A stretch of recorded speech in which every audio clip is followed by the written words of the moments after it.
Introduction. When an object changes its position with time, it is said to be in motion. Cars, buses, trains, aeroplanes, etc. are the objects that first come to our mind when we talk about motion. However, yet another object has motion. Try to recall a big-grandfather clock. Do you remember seeing at the bottom of the clock a long stick with a ball attached? That is a pendulum. It moves back and forth in harmony with the tick-tocks of the second hand. In this lesson, we discuss the simple pendulum, or simply the pendulum. Objectives. At the end of this lesson, you'll be able to describe a simple pendulum, define oscillatory motion and time period of a simple pendulum, differentiate between uniform and non-uniform motion, plot distance time graph.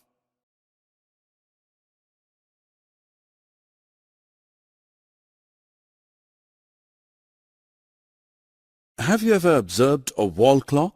A simple wall clock or a wristwatch has a circular dial with 3 needles.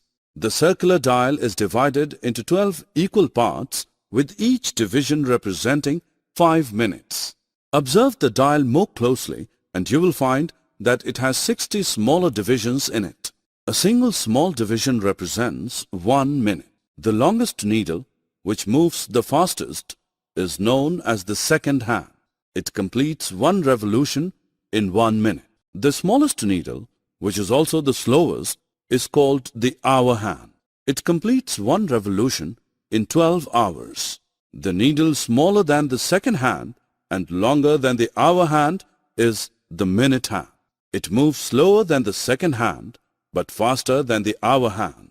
It completes 1 revolution in 1 hour. A simple pendulum consists of a small metallic ball suspended by a thread. The metallic ball is called the bob of the pendulum. The thread by which a bob is suspended is loose at the lower end and is fastened at the top to a stand. When the pendulum is not moving, it is said to be at rest. This position of rest is also known as the mean position or the equilibrium position of the pendulum. Suppose the bob of a simple pendulum is in equilibrium. If we now take it to one side, left or right, and release it, it begins to move to and fro. This to and fro motion of a simple pendulum is called the oscillatory motion. 1 full to and fro motion of the pendulum is called an oscillation. The pendulum completes 1 oscillation when its bob, starting from its equilibrium position O, moves to one extreme position A, from there to the other extreme position B, and then back to O. Alternatively, an oscillation can also be measured as the movement of the bob of a pendulum from one extreme position A to the other extreme position B and back to A.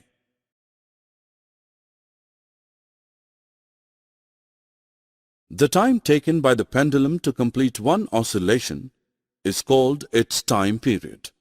You can compute it with the help of this simple exercise. Take a simple pendulum. Let it come to rest. Identify the equilibrium position O on the ground below. Now take the bob to one extreme position A and identify it on the ground below. Start a stopwatch and release the bob at the same time. When the bob comes back to the extreme position A, note the time on the stopwatch. Repeat the activity. This time, start from the equilibrium position O. Note the time taken by the pendulum to complete the 1 complete oscillation from O to A to B, B to O. The time so recorded is the time period of simple pendulum. Motion can be classified as uniform or non-uniform depending on the speed of an object.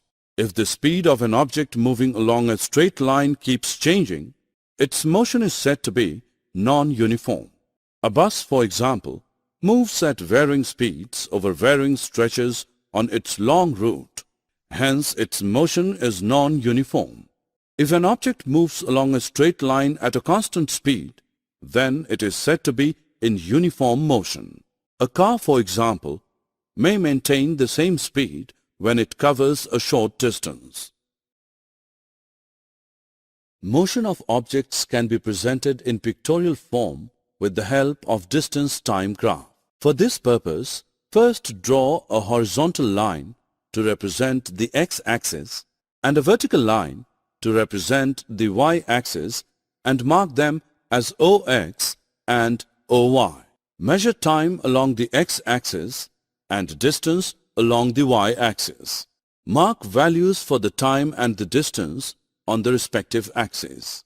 Now plot the points on the graph paper, each pointer presenting a specific combination of distance and time values. Join all the points on the graph to get a linear distance-time graph which shows that the vehicle is moving at a constant speed. From this graph, we can calculate the distance covered by vehicle at a particular moment. We can calculate the time at a particular distance from the starting point. In the same way, we can calculate speed also.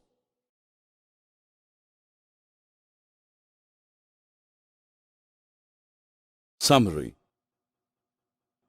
Let us summarize what we have learned. To and fro motion of simple pendulum is called oscillatory motion. Time taken by simple pendulum to complete one oscillation is called time period of simple pendulum.